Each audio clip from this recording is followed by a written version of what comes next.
looked like an impoverished woman needed money to feed her baby. It appeared to be that way. It turned out to be a murderous plot to rob a Good Samaritan of her money, her jewelry, and her life. WMAR 2 News' Jeff Hager has the latest on this murder in East Baltimore.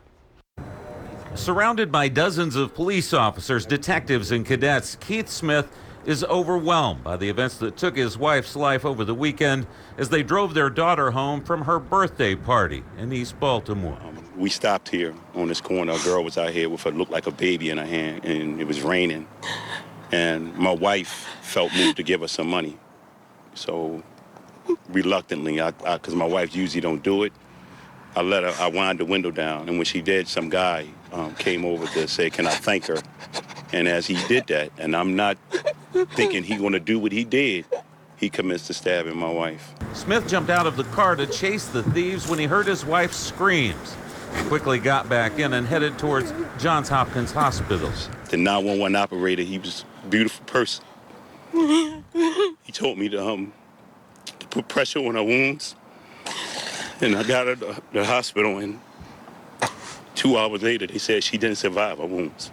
Interim Police Commissioner Gary Tuggle led dozens of officers back into the neighborhood where the fatal stabbing happened 36 hours earlier, warning people that the would-be beggars are simply killers in disguise. I would say that based on the information we have, is that it was premeditated. This murder, again, was caused as a result of a ruse that was used by these suspects. In a city where children have become unintended victims of shootings in recent months, this ruse has raised the stakes as city leaders prepare for a summit on the escalating violence later this month. You got a lot of people, sadly, who are homeless, who are begging for money, and I understand that.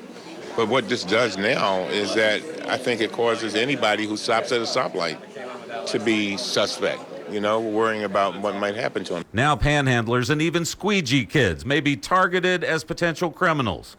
And that's fine with Keith Smith, who wants to protect the next Good Samaritan from paying for their giving spirit with their life. Something needs to be done, because now you don't know whether or not you're going to give. Is this person going to take your life, or they're going to say thank you for it?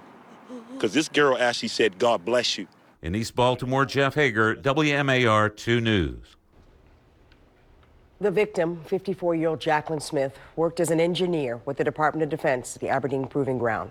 Her husband is a minister and drives a tractor trailer.